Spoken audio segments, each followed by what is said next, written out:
Okay, are you ready? This is so inappropriate. All I did was... Today we have a really nasty job to do. And not the fun kind. It is a disgusting job that we have been avoiding probably months now. And if you are squirmish in any way, if disgusting things revolt you, if you need a barf bag to watch them, turn away. This is not for you. But if you have a Berkey, I require you to watch. You've never done this before. I was just about to say, honestly, I am not prepared for this. Today, we have avoided this task for a really, really, really long time. This has nothing to do with any kind of sponsored video. We've been using Berkey for like 100 years, and it's gonna be absolutely disgusting. It's going to parallel the time that I was pregnant and had to cut up pork liver to put in the freeze dryer. There's just something weird about it. This is not gonna be pleasant, but we're gonna find something pleasant to talk about while it happens, because I heard if you have like a nice thing going alongside something you really don't wanna do, your brain is tricked into the not want to do thing becoming sort of nicer. So let's discuss something fun. I think the first thing, because you've never done this, I've done this. How about I do what I think I would do, and then you tell me when it's wrong. So let's go after this. There's very little you can do to ruin this situation. All right. Ew. Just here's why. Lot, man. There's like fuzzy things, which could just be, just be dust. Just wait till it gets on your hands. Okay. Hold on. Let's get a close up. Just take care of business, babe. Can we stop holding this now? Okay. We take out these things. I'm like a doula birthing new clean filters. I can feel already, this is not as bad as I anticipated. I have seen worse. But let's discuss how we live in a weird house. It's because of him, and that's why he hangs his head. Not in shame, but in accusation. Well, I said, hey, I want, no, hold it. Take the other one out. We'll get to... Okay, I was wrong. I only touched the top part of the filter. Yeah, and now get ready. It's not going to be pleasant. Or get pliers. Pliers? I said, hey, you want a life where you get to sleep in the mornings. I want that cushy, soft life. I think what we need to do is live in a shed in the woods. We lived in the suburbs Pop in those Houston. out. And we had this like desire. It felt like the suburbs were just becoming tighter and tighter. Like God was giving us new dreams, and what we wanted to do could not be accomplished where we were living. So we started looking for other places and just sort of driving around our area dreaming. And that dreaming turned into a larger search, and we found glamorous.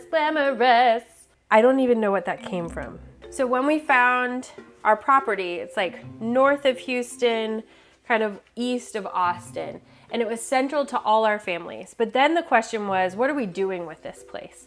So we looked at RVs, and we looked at stick-built houses, and we looked at barn dominiums and tiny houses on wheels. And when we considered like what is the best fit for us, I was like, let's just do something that's adventurous. And so the shed to house became an option. And there are a couple of things that are really odd about a family of 7 living in a shed. I don't even know what this is. I don't know. I was gonna say I think this is charcoal. Maybe it is, but this is grimy. This is why we have to use a filter water system. We got our Berkey filter back in like 2013. This is not a pitch, it's not a sales. It's just lots of people have Berkeys, and sometimes they're gross, and sometimes people wanna know what happens once it starts filtering. The place that we live now, I would guess would say we have hard water. We have really, really mineralized water. We're not off grid, we don't have a well. This is just from like the city co-op. Let's partake. It's the texture, man. It's just the touching it.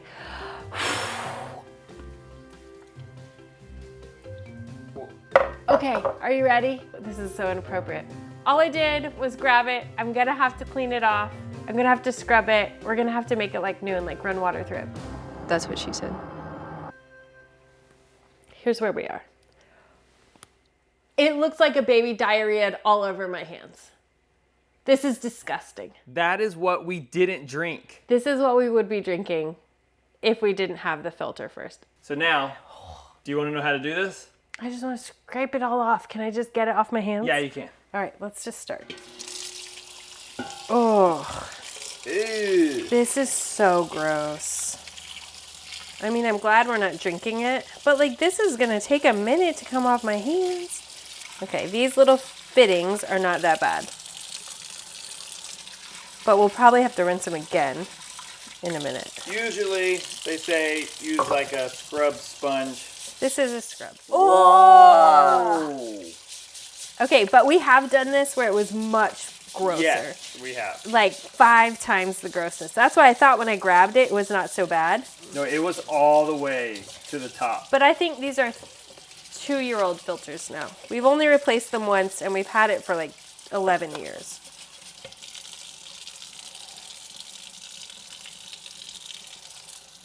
Gross.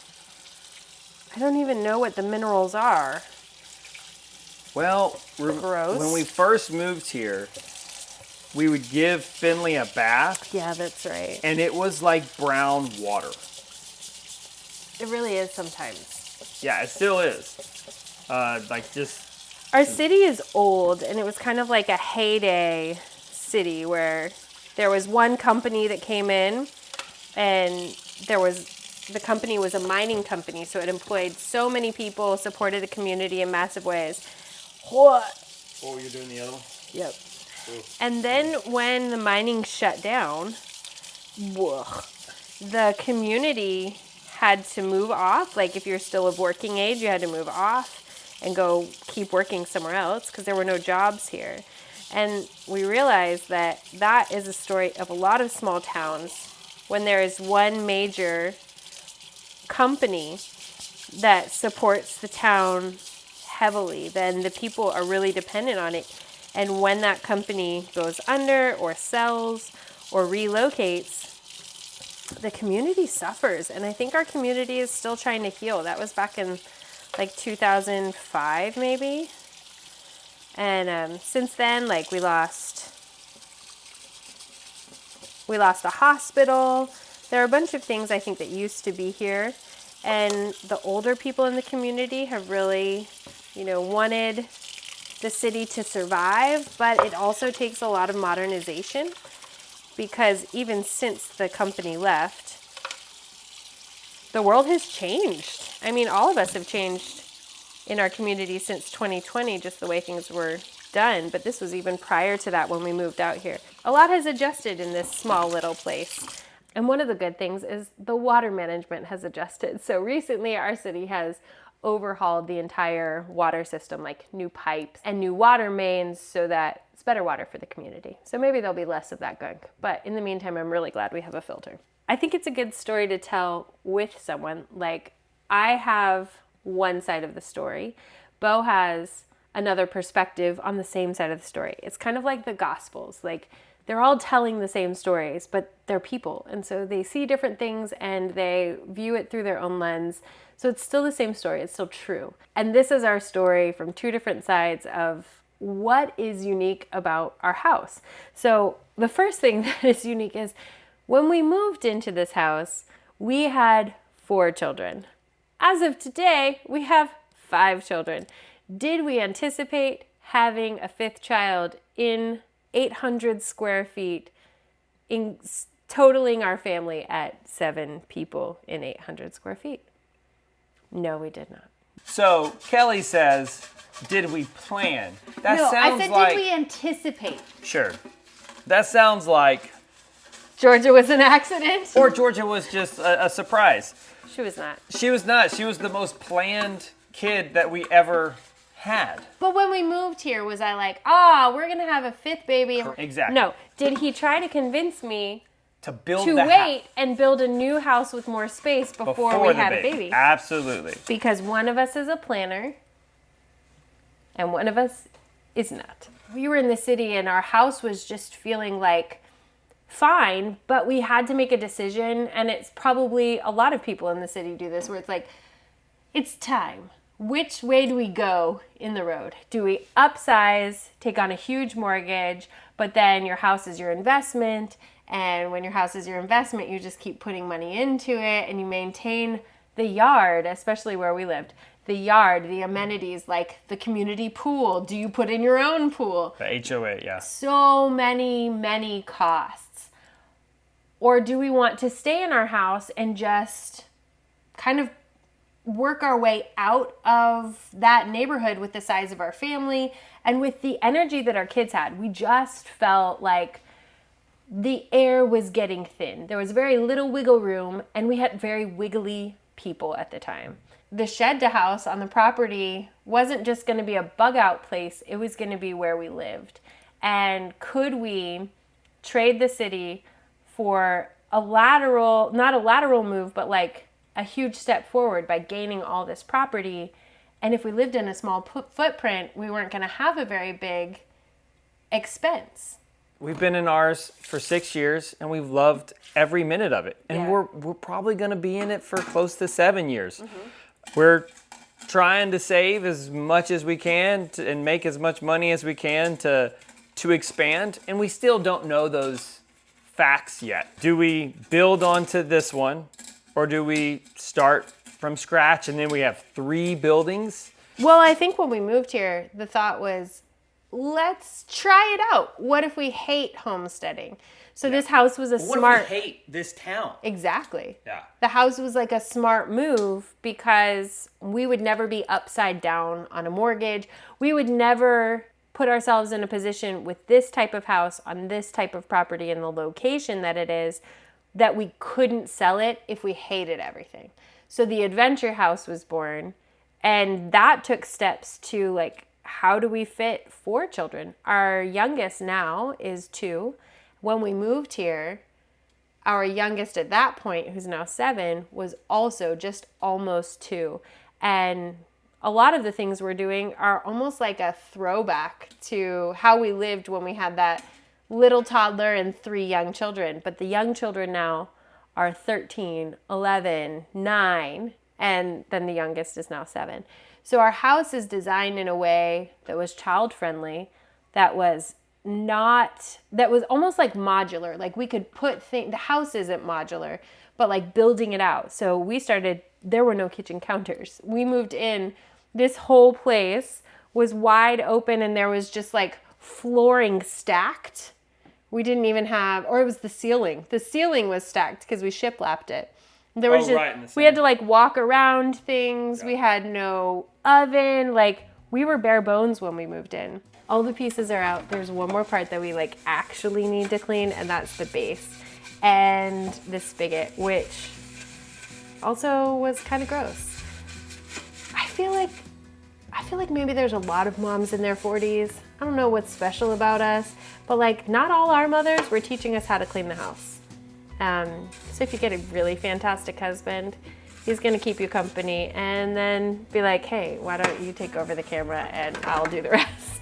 All right, so because we started with the Berkey, let's just catch you up.